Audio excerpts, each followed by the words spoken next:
Hello students, कैसे हैं आप लोग। तो बच्चों, आज हम लोग रिवीजन टेस्ट नंबर 2 में क्वेश्चन नंबर 21 से आगे वाले क्वेश्चन करेंगे। पिछली वीडियो में हमने क्वेश्चन नंबर 1 से क्वेश्चन नंबर 20 यानी सेक्शन ए के क्वेश्चंस हमने कंप्लीट कर लिए थे, जो कि मैंने कल अपलोड किया था। अगर अभी तक आपने नहीं देखा है तो उसको भी जाके देख लो। और इसके साथ साथ रिवीजन टेस्ट नंबर 1 उसके भी 3 लेक्चर्स आपको मिल जाएंगे रिवीजन सीरीज के प्लेलिस्ट में। इस प्लेलिस्ट का लिंक मैं नीचे डिस्क्रिप्शन बॉक्स में डाल दूंगा, ठीक है बच्चों। तो आपको वहां पर ये रिवीजन टेस्ट नंबर 1 के 3 वीडियोस और रिवीजन टेस्ट नंबर 2 का पहला वीडियो मिल जाएगा। आप उसको जाके देखिए, आपको अच्छा लगेगा, आपकी प्रिपरेशन में हेल्प होगी। तो अपने सभी फ्रेंड्स के साथ भी शेयर कर देना। तो चलिए अब हम रिवीजन टेस्ट नंबर 2 के क्वेश्चन नंबर 21 ऑनवर्ड्स सॉल्व कर लेते हैं। चलिए स्टार्ट करते हैं बच्चों। तो हमारा ये जो क्वेश्चन नंबर 21 है, यहां पर हमें इसका इंटीग्रेशन करना है। ध्यान से देखना मैं किस तरीके से इंटीग्रैंड फंक्शन को लिखूंगा। ये रहा आपका इंटीग्रैंड फंक्शन। इसे मैं कैसे लिखूंगा ध्यान से देखना। दिस इज e⁻x, ठीक है। और न्यूमरेटर में जो x-3 है, I am going to write it like this, x-1 -2 over x-1 whole cube. Numerator में मैंने टर्म्स को कैसे रीअरेंज किया है ध्यान से देखना बच्चे आप लोग, ठीक है। अब इसके बाद मैं क्या करूंगा, इसे स्क्वायर ब्रैकेट में डाल देता हूं। स्क्वायर ब्रैकेट के अंदर ही टर्म्स को अगर मैं रीअरेंज करूं, ध्यान से देखिए, टर्म्स को रीअरेंज करूं कहने का मतलब मैं एलसीएम ब्रेक करूंगा। तो x-1 अपॉन x-1 का whole cube, so it is going to give me 1 upon x-1 whole square, ठीक है, प्लस -2 अपॉन x-1 का होल क्यूब, ठीक है बच्चों। और ये आपका dx। अब एक बात ध्यान से सुनना आप लोग, अगर मैं आपसे कहूं कि ये जो है ये आपका एक फंक्शन fx है, तो इसका डेरिवेटिव क्या आएगा। इस वाले फंक्शन को अगर मैं fx मानूं, यानी fx है 1 अपॉन x-1 का होल स्क्वायर, इसका डेरिवेटिव क्या आएगा। डेरिवेटिव करके देखो, सोचो। तो डेरिवेटिव अगर आप करेंगे तो यू विल रियलाइज कि fx का डेरिवेटिव यानी f' जो आएगा वो एक्चुअली में इसके इक्वल होगा, यानी -2 अपॉन x-1 का होल क्यूब। और अगर ऐसा हो गया बच्चों, तो you can directly declare your answer as, आप अपना आंसर कैसे डिक्लेयर कर सकते हैं, you can declare your answer as e⁻x into the function. अब फंक्शन क्या आया आपके पास, 1 अपॉन x-1 का whole square. So let me write it, e⁻x into 1 यानी e⁻x अपॉन x-1 का whole square plus integral constant. अब यहां पर मैंने फॉर्मूला कौन सा यूज किया, तो बच्चों let me give you a recap. e⁻x fx plus f', ठीक है। अगर इसका हमें इंटीग्रेशन करना होता है तो इसका इंटीग्रेशन क्या आएगा, डायरेक्ट फॉर्मूला है e⁻x into function plus integral constant. तो इसका यूज करके मैंने इस क्वेश्चन का सॉल्यूशन कर लिया है और ये रहा आपका आंसर। सारे स्टेप दिखाए हैं, डोंट वरी फॉर दैट, ठीक है बच्चों। So you would like to take a screenshot, just take a screenshot and let's move to the next question. इसके अल्टरनेटिव में भी एक क्वेश्चन गिवन है बच्चों, तो उसको भी कर लेते हैं जरा। तो इसके अल्टरनेटिव में ये वाला क्वेश्चन है, इसे कैसे किया जाएगा, लेट मी शो यू। हम यहां पर न्यूमरेटर में जो टर्म गिवन है ना, यानी x⁴ माइनस x, उस पूरे की पावर 1/4 है, उसको मैं रीराइट करने वाला हूं। यानी यहां से हम आने वाले हैं, देखो मैं रीराइट करके कैसे लिखूंगा आपके लिए। So I will take x⁴ common from the numerator, so it will be 1 minus x over x⁴, so that is 1 over x cube, और इस पूरे की पावर में है 1/4, ठीक है, क्लियर है। अच्छा, ये dx अपॉन x⁵ वो तो पहले से ही है, सो let me write it dx over x⁵, ठीक है। अगर आप इसे सिंप्लीफाई करेंगे बच्चों, तो ये 1/4 जो पावर है, दिस पावर 1/4, ये बेसिकली जब डिस्ट्रीब्यूट करेंगे आप इसके ऊपर और इसके ऊपर, तो रूल ऑफ एक्सपोनेंट जब लगेगा तो x⁴ की पावर 1/4 यानी x बचेगा सिर्फ, ठीक है। और ये ब्रैकेट वाला एज इट इज, यानी 1 माइनस x की पावर -3, इस पूरे की पावर 1/4, और ये x की पावर 4 और ये पावर 1/4, तो x बचेगा, नीचे x की पावर 5 है, उसको ये सिंप्लीफाई कर देगा, तो you will get dx over x की पावर 4, ठीक है। आर यू गेटिंग मी, ठीक है बच्चों। अगर इतना आपको समझ में आ रहा है तो अब यहां से आएगा सब्स्टिट्यूशन मेथड। ये जो ब्रैकेट के अंदर टर्म है ना, इसको हम सब्स्टिट्यूट कर देंगे बच्चों। So let me put 1 minus x की power -3 is equal to y. जैसे ही आप इसे सब्स्टिट्यूट करेंगे, ऑफ कोर्स आपको यहाँ से डेरिवेटिव भी करना है। सो डेरिवेटिव आएगा एक्स की पावर -4 एक्स की power -4 dx, now that will be dy upon 3। Are you getting it? ठीक है, समझे? तो यहां पर जैसे ही हम इसको रिप्लेस करेंगे, so it will be y to the power 1/4 और ये dy अपॉन 3। ठीक है, अपॉन 3 को आप कांस्टेंट है तो बाहर भी लिख सकते हो। अब इसका हमें करना है बच्चों फाइनली इंटीग्रेशन। ठीक है, तो ये dy अपॉन 3 में 1/3 को बाहर कर दिया, y की पावर 1/4 है, इसको अगर हम इंटीग्रेट करेंगे so it will be y की पावर 1/4 प्लस 1 मीन्स y की पावर 5/4 अपॉन 5/4। तो उसका रेसिप्रोकल ले लो तो ये 4/5 आ जाएगा प्लस इंटीग्रेशन कांस्टेंट। ठीक है बच्चों, इसे हम सिंप्लीफाई कर लेते हैं तो 4/15 y हमने क्या माना था, तो 1 माइनस एक्स की पावर -3 और पूरे की पावर यहाँ पर है 5/4 नाउ प्लस इंटीग्रेशन कांस्टेंट। ठीक है बच्चों, is that clear to you? अच्छा क्वेश्चन है ना। चलते हैं अगले क्वेश्चन की तरफ, इसका स्क्रीनशॉट ले लेना आप लोग। चलें, ठीक है। So question number 22। अब क्वेश्चन नंबर 22 एक सिंपल सा क्वेश्चन है मैट्रिक्स के ऊपर। आपको ना इस मैट्रिक्स ए का इनवर्स निकालना है और फिर आपको ए इंटू ए इनवर्स इसका वैल्यू भी फाइंड करना है। तो किसी भी मैट्रिक्स का इनवर्स निकालने के लिए सबसे पहले उसका हम डिटर्मिनेंट निकाल लेंगे। तो डिटर्मिनेंट निकालेंगे तो 2 into 1 that is 2 minus -1 into 0 that is 0 actually, so it is 2। ठीक है, अब इसका हम जरा एडजॉइंट भी निकाल लेते हैं। तो आपको याद होगा 2/2 के मैट्रिक्स का अगर हमें एडजॉइंट निकालना है तो उसके डायगोनल के एलिमेंट्स को तो हम सिंपली इंटरचेंज कर देते हैं और जो नॉन डायगोनल के एलिमेंट्स हैं उनका साइन चेंज कर देते हैं। तो ये मैंने एडजॉइंट निकाल लिया 2/2 का जो मैट्रिक्स गिवन है उसके लिए। ठीक है बच्चों, अब अगर हमें इनवर्स निकालना है तो इनवर्स के लिए क्या होता है, इनवर्स के लिए फॉर्मूला ए इनवर्स क्या होता है, तो एडजॉइंट ऑफ ए को हम डिटर्मिनेंट ऑफ ए से डिवाइड कर देते हैं।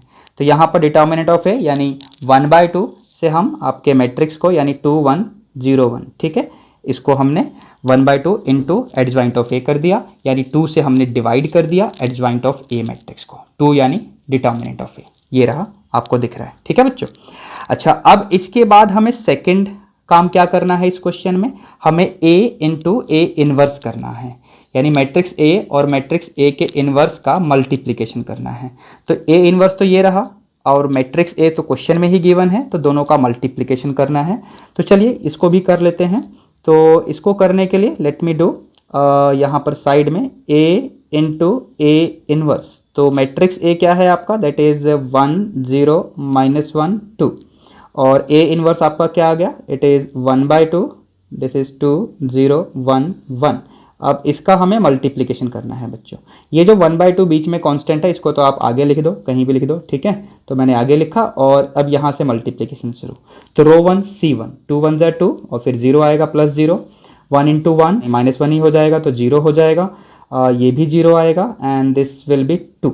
ठीक है, अगर आप इसको फर्दर सिंप्लीफाई करेंगे यानी 1/2 को अंदर भेजेंगे, हर एलिमेंट से मल्टीप्लाई हो जाएगा वो, तो ये 1 0 0 1। ठीक है, कहने का मतलब आपको finally A into A inverse क्या मिलेगा, सो it will B identity matrix of order 2, I2 लिख दो ऐसे, ठीक है, या सिंपली I भी लिख सकते हो, यूनिट मैट्रिक्स आ जाएगा सेकंड ऑर्डर का। ठीक है बच्चों, तो ए इंटू ए इनवर्स की वैल्यू क्या आएगी, आइडेंटिटी मैट्रिक्स ऑफ ऑर्डर 2। ठीक है बच्चों, 2/2 का एक स्क्वायर मैट्रिक्स आ जाएगा जो कि यूनिट मैट्रिक्स भी है। चलिए अगले क्वेश्चन की तरफ, क्वेश्चन नंबर 23 की तरफ। ठीक है बच्चों, तो बच्चों क्वेश्चन नंबर 23 में बेसिकली हमें डेफिनेट इंटीग्रल की प्रॉपर्टीज यूज करके इसको सिंप्लीफाई करना है और ध्यान से यहाँ पर एक ग्रेटेस्ट इंटीजर फंक्शन भी गिवन है बच्चों। तो ग्रेटेस्ट इंटीजर फंक्शन के कारण यहाँ पर जब हम लिमिट का ब्रेक करेंगे तो हमें इंटीग्रल पॉइंट्स के अकॉर्डेंस में ब्रेक करना है। तो इसके बाद बच्चों हमारा अगला स्टेप क्या आएगा, तो 0 से √3 का जो इंटीग्रल है वो बन जाएगा 0 से 1। ठीक है, और ये आपका x minus greatest integer of x। ठीक है बच्चों, क्योंकि 1 इंटीजर है ना तो 0 से 1। ठीक है। अच्छा, अगला इंटीग्रल आपका क्या आएगा? सो दैट विल बी 1 से √3, ठीक है। 1 से √3 के बीच में कोई इंटीजर नहीं पड़ेगा, तो 1 से ही स्टार्ट होकर √3 पे ये बंद हो जाएगा। और आपका function x minus greatest integer of x, ये आपका इंटीग्रेंड है बच्चों। तो 0 से 1 यानी इस वाले इंटीग्रल में देखो 0 से 1 के बीच में ग्रेटेस्ट इंटीजर फंक्शन आपको क्या देता है बच्चों? तो ग्रेटेस्ट इंटीजर फंक्शन 0 से 1 के बीच में अगर कोई नंबर है तो ग्रेटेस्ट इंटीजर ऑफ x आपको एक्चुअली में 0 देता है। ये बात तो आपको पता ही है बच्चों। तो अगर ये बात आपको पता है तो जो पहला इंटीग्रल है वो आपका क्या बन जाएगा? तो ये बनेगा x माइनस 0, ठीक है। तो x माइनस 0 बनने के कारण ये आपका सिर्फ 0 से 1 के बीच में x dx ऐसे इंटीग्रेट होगा। अगले वाले में क्या होगा? अगले वाला आपका 1 से √3 के बीच में है, तो उसमें क्या बनेगा? 1 से √3 और ये आपका x माइनस 1, ठीक है। ये इंटीग्रेंड बन जाएगा। इसे फर्दर आप लोग इंटीग्रेट करेंगे तो x का इंटीग्रेशन x²/2, जिसपे हमें लिमिट्स लगानी है, अपर लिमिट 1, लोअर लिमिट 0, ठीक है। अच्छा, इसमें x माइनस 1 का जब आप इंटीग्रेशन करेंगे यानी इसे क्या लिखेंगे आप? x²/2 minus x। लेकिन मैं ऐसे नहीं करूंगा, तो मैं कैसे करूंगा? ध्यान से तरीका सीखना। x माइनस 1 क्या है बेटा? तो x माइनस 1 आपका एक लीनियर फंक्शन है, लीनियर पोलिनोमियल है। तो इसे ना आप पूरे को ना x की तरह ट्रीट करो। तो x माइनस 1 को x की तरह ट्रीट करोगे तो x माइनस 1 की पावर में क्या है? तो 1 है, ठीक है ना। तो x की पावर 1, इस पूरे को मैंने बोला x की तरह ट्रीट करो, तो x की पावर 1, इसका इंटीग्रेशन क्या होगा?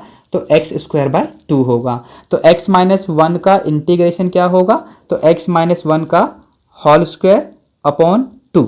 लेकिन दूसरी बात, आपने x माइनस 1 को x की तरह ट्रीट किया जो कि लीनियर था, ठीक है। तो उस लीनियर के डेरिवेटिव से भी डिवाइड करो, तो x माइनस 1 का डेरिवेटिव तो 1 आएगा, उससे डिवाइड करेंगे तो फर्क नहीं पड़ेगा। तो बस यहीं पर आप इसको स्टॉप करके इसमें लिमिट्स लगा दो।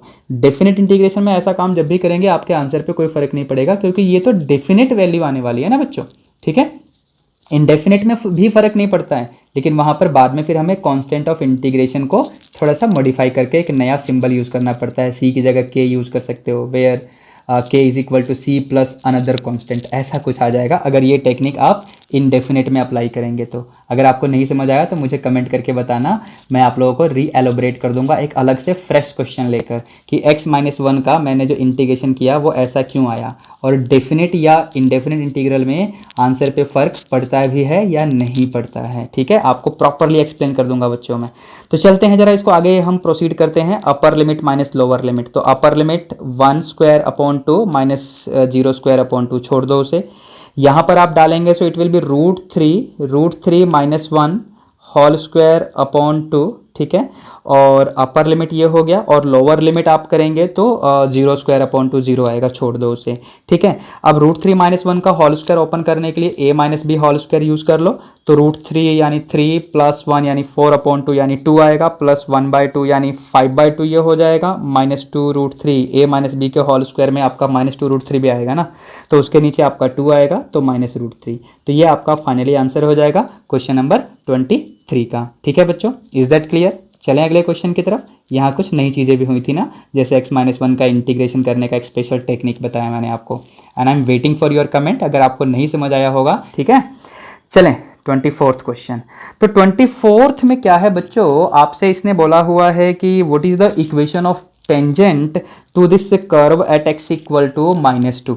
सबसे पहली बात, आप यहाँ पर जब x की वैल्यू -2 है ना बच्चों, तो y क्या आएगा ये पता कर लो। तो y आएगा -2 का होल स्क्वायर, ये रहा आपका कर्व, इसमें वैल्यू पुट कर दो x की, तो ये आ जाएगा 4, यानी पॉइंट ऑफ कॉन्टेक्ट जहां पर आपको टेंजेंट बनाना होगा दैट इज बेसिकली -2,4, ठीक है। ये ध्यान रखना, आपके काम आएगा। अब चलिए इसका हम डेरिवेटिव कर लेते हैं। तो डेरिवेटिव करेंगे तो डेरिवेटिव इसका करेंगे बिकॉज dy/dx x² का 2x आएगा। डेरिवेटिव में आप पॉइंट ऑफ कांटेक्ट डालेंगे यानी -2,4 ये पॉइंट डालेंगे डेरिवेटिव में, तो स्लोप ऑफ टेंजेंट मिल जाएगा इस पॉइंट पे। तो ये आपका आ जाएगा 2 इंटू एक्स की जगह -2, ये आप देख रहे हैं x की जगह -2 गिवन है, ठीक है। पॉइंट ऑफ कॉन्टेक्ट में आपको दिख रहा है यहाँ पे, तो ये आ जाएगा 2 to the -4। Now this is the slope of tangent. तो इक्वेशन क्या बनेगा, इक्वेशन ऑफ टेंजेंट यही पूछा है आपसे। तो y minus y1 equal to slope, ठीक है, x माइनस x1, ठीक है। इसको सिंप्लीफाई कर लेते हैं, तो ये बन जाएगा आपका 4x plus y and plus 8 minus 4 means plus 4 equals 0, side change कर दो, ठीक है, -4 को ब्रैकेट में मल्टीप्लाई करके साइड चेंज कर दो। आगे पूछा हुआ right the slope of normal only at the same point, यानी नॉर्मल का भी स्लोप पूछा हुआ है, तो नॉर्मल का स्लोप और टेंजेंट का स्लोप का प्रोडक्ट करने पे -1 मिलता है, बताओ क्यों, कमेंट करके बताना मुझे कि ऐसा क्यों होता है, ठीक है। तो फिर यहां से नॉर्मल का स्लोप क्या आएगा, -1 upon the slope of tangent, means it is going to give you 1/4। तो ये आपके नॉर्मल का भी स्लोप हो गया इसी पॉइंट पे। चलें बच्चों अब आगे, ठीक है, चलते हैं। क्वेश्चन नंबर 24 में आपका ना अल्टरनेटिव भी है, तो आप देखो जरा इसमें क्या करना है आपको यहाँ पर एक फंक्शन f दिया हुआ है, ये रहा फंक्शन, आपको शो करना है कि दिस इज स्ट्रिक्टली डिक्रीजिंग है इस इंटरवल में, ठीक है। तो फंक्शन f का हम सबसे पहले डेरिवेटिव निकाल लेते हैं बच्चों। तो इसका जैसे ही आप डेरिवेटिव फाइंड करेंगे ना, f(x) का डेरिवेटिव, तो यानी f'(x), ठीक है, tan इनवर्स फंक्शन है, तो it is going to give you 1/1 plus sin x plus cos x का whole square. Did you get it, derivative समझ आया। और चेन रूल के कारण हमें इसका भी करना पड़ेगा, तो sin x का आपका आ जाएगा cos x, ये 1 से मल्टीप्लाई हो रहा है तो मैंने डायरेक्टली ऐसे ही लिख दिया cos x minus sin x।